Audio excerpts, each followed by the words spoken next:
Sinalakay ng mga operatiba ang isang bahay sa Cavite na pugad umano ng love scam.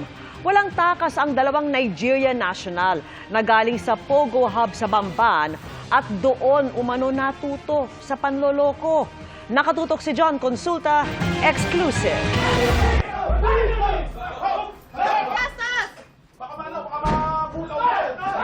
Pinasok ng Regional Special Operations Unit at Tanza Police ang bahay na ito na pugad umano ng love scam operations. Inaresto ang dalawang Nigerian national. Nagtangka pang tumakas sa bintana ang isa. Tumambad sa mga operatiba ang mga computer na may mga nakaredy ng scripts para sa pang-scam sa kanilang mga biktima online. Kinumpis ka rin ang sangkaterbang cellphones na nilalagyan ng dating apps na ginagamit din nila sa panloloko. Nabisto ng Calabarzon Police ang iligal na aktibidad dahil sa sumbong ng isang Pilipinang umano'y inaabuso sa love scam hub. Sabi niya ako daw yung mag-model, which is ako yung makikipag-communicate sa mga client. Tapos ayoko po. Kasi ayoko po na gagamitin niya yung mukha ko para laman-loko ng ibang tao. Yung sampal niya as in literal na tatama talaga sa buong mukha kasi sobrang laki po ng palad niya. Nahihirapan na ako makarinig ng kumbaga humina po siya.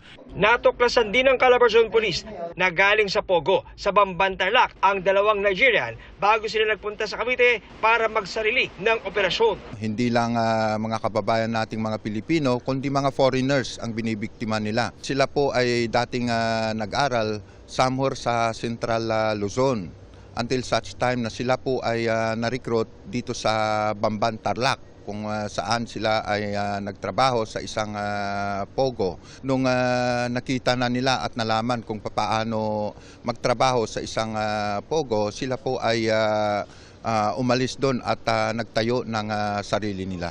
Itinanggi ng isang suspect ang pananakit. I'm not holding her against her will or whatever. She said that you slapped her so many times, causing her injury. I never caused her any injury. Pero ang isa pang naarestong Nigerian, bihasang magtagalog. Kinumpirma niyang nagtrabaho sila sa Pogo sa Bamban Tarlac at doon natuto ng operasyon ng love scam. May contact kami doon po na pinapunta kami doon sa Bamban Tarlac. So pag dating kami doon, hindi po namin alam yung mismong ginagawa doon. So pero sa tagalan po nalaman namin, marami na po problema. Hindi po namin alam gagawin at hindi po namin pwede magtrabaho dito. So kaya walang choice. Hindi naman literal na nagtayo, parang nagtry lang po. Sinampahan ng reklamong illegal detention at paglabag sa Cybercrime Prevention Act ang dalawang inarestong Nigerian. Para sa GMA Integrated News, John Consulta, nakatutok 24 oras.